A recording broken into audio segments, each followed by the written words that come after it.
दोस्तों, अगर आप हमारे चैनल पर नए हैं तो हमारे चैनल को सब्सक्राइब जरूर कर लें ताकि हमारी और भी मजेदार कहानियां आपसे मिस ना हो। सोनपुर गांव में पूजा नाम की एक लड़की रहती थी। उसका इस दुनिया में कोई नहीं था, वो अनाथ थी। पूजा अकेली ही अपनी टूटी फूटी चौपड़ी में रहा करती थी। वो हर रोज सुबह सवेरे गांव की तरफ चल देती। उसे कोई खिलाने वाला नहीं था और गांव वालों की तरफ से उसे जो भी रोखा सूखा मिल जाता वो उसे खुशी से खाकर अपना पेट भर लेती थी। इसी तरह पूजा अपनी जिंदगी गुजार रही थी। भिखारी की तरह जिंदगी गुजारते गुजारते पूजा अब 60 साल की हो चुकी थी। अब गांव वाले पूजा को भोजन देने से मना करने लगे। आखिर गांव वाले भी कब तक उसे खिलाते रहते। ऐसे ही कई दिन बीत गए। पूजा ने 4 दिन से कुछ नहीं खाया था। भूख के मारे उसका बुरा हाल हो रहा था। इसलिए वो सोचती है, क्यों ना आज मैं जंगल की तरफ चली जाऊं और वहां से कुछ फल तोड़ कर ही अपनी भूख मिटाऊं। ये सोचकर ही पूजा जंगल की तरफ चल पड़ती है और फल की तलाश में इधर उधर भटकने लगती है। परंतु पूजा के इतनी देर तक भटकने के बाद भी उसे एक फल भी खाने को नहीं मिलता। भूख से लाचार होकर वो थक हार कर एक दरख्त के नीचे बैठ जाती है। बहुत देर हो चुकी थी, अब शाम होने को थी। हाय, आज तक मैंने किसी को कोई दुख नहीं पहुंचाया, कोई बुरा काम नहीं किया।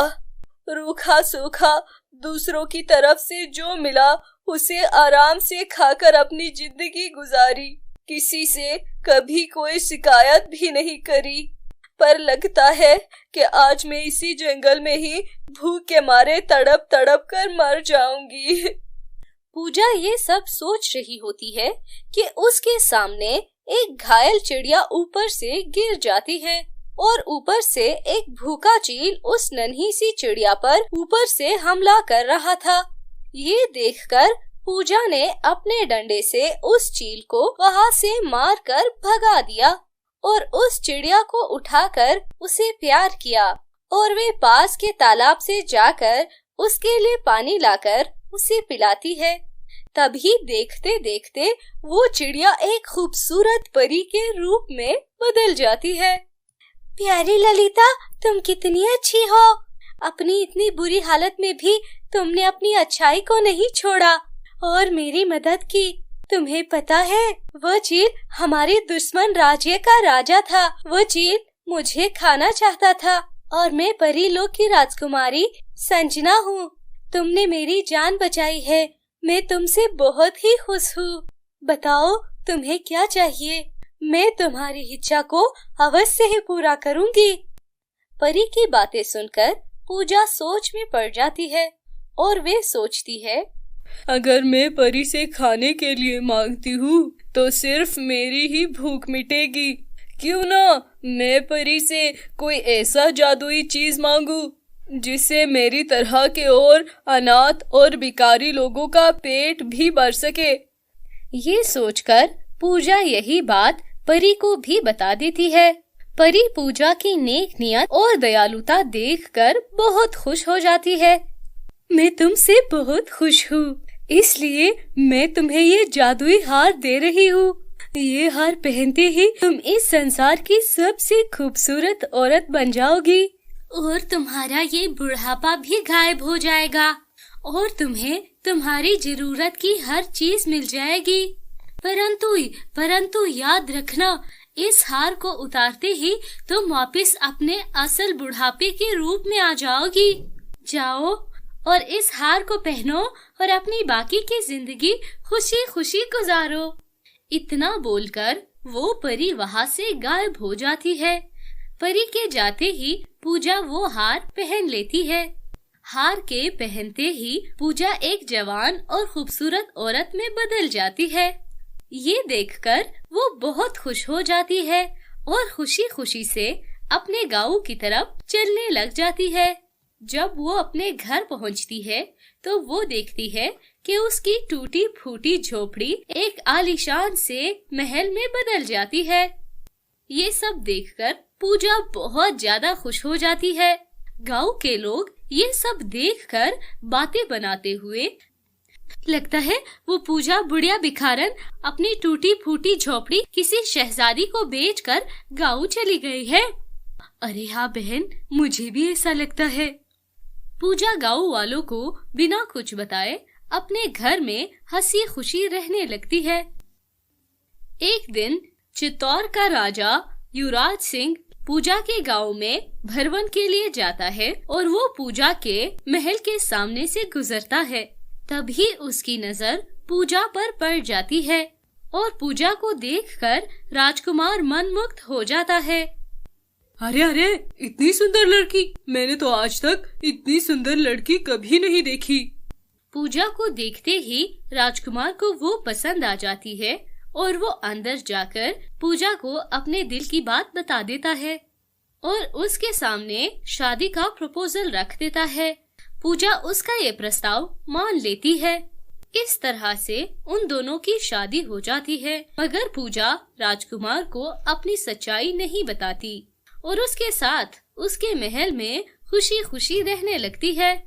फिर एक दिन पूजा अपना हार उतार कर रख देती है। तभी वहाँ पर उसकी एक दासी आती है और वो हार को इस तरह बेड पर पड़ा देखकर, महारानी जब से महल में आई है यही एक ही हार पहन रही है। मैं ऐसा करती हूँ, आज उनके लिए एक और हार निकाल देती हूँ। ये नया हार देखकर महारानी बहुत खुश हो जाएंगी। ये सोचकर उसकी दासी वो हार उठाकर साफ करने के लिए दे देती है और उस जादुई हार की जगह दूसरी हार रख देती है। फिर थोड़ी देर बाद पूजा कमरे से जब बाहर आती है तो वो उसी 60 साल की एक बदसूरत बुढ़िया होती है जो कि बिल्कुल भी अच्छी नहीं लग रही होती। वो जल्दी जल्दी अपने जादुई हार को इधर उधर देखने लगती है, लेकिन उसका हार उसे कहीं नहीं मिल पाता। इसलिए पूजा को मजबूरन वो साधारण हार पहननी पड़ी। तभी वहाँ उस समय पर राजकुमार युवराज आ जाते हैं और पूजा का ये रूप देखकर वो बहुत चौंक जाते हैं। तुम कौन हो और हमारे कमरे में क्या कर रही हो? पूजा अपने सामने राजकुमार को देखकर बहुत घबरा जाती है। राजकुमार, मैं ही आपकी पूजा हूँ। क्या मेरी पूजा? क्या बकवास कर रही हो? मेरी पूजा इतनी बूढ़ी कैसे हो सकती है? राजकुमार, थोड़ा सा इंतजार कीजिए, अभी आपको सच्चाई का पता चल जाएगा। उसके बाद थोड़ी ही देर बाद पूजा अपने जादुई हार को पहनकर राजकुमार के सामने आती है। राजकुमार अपनी पूजा को देखकर बहुत हैरान हो जाते हैं। ये सब क्या है पूजा? जवाब दो। राजकुमार की बात सुनकर वो सोचती है, मुझे अब राजकुमार को सारी बात सच सच बता देनी चाहिए। ये सोचकर पूजा राजकुमार को अपने जादुई हार के बारे में सब कुछ सच सच बता देती है। राजकुमार, मैंने आपसे बस ये एक बात छुपाई है। मैं तो आपकी माफी की भी काबिल नहीं हूँ, परंतु फिर भी आप मुझे क्षमा कर दीजिए। मैं आपकी जिंदगी से बहुत दूर चली जाऊंगी।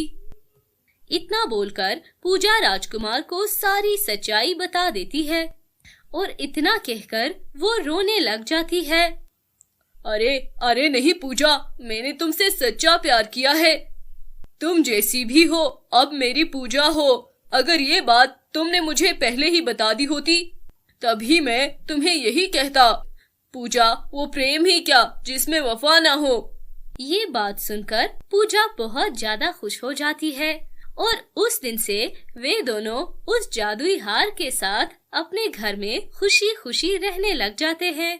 दोस्तों, कहानी अगर आपको पसंद आई हो तो वीडियो को लाइक कर लें और हमारे चैनल को सब्सक्राइब करना ना भूलें। मिलते हैं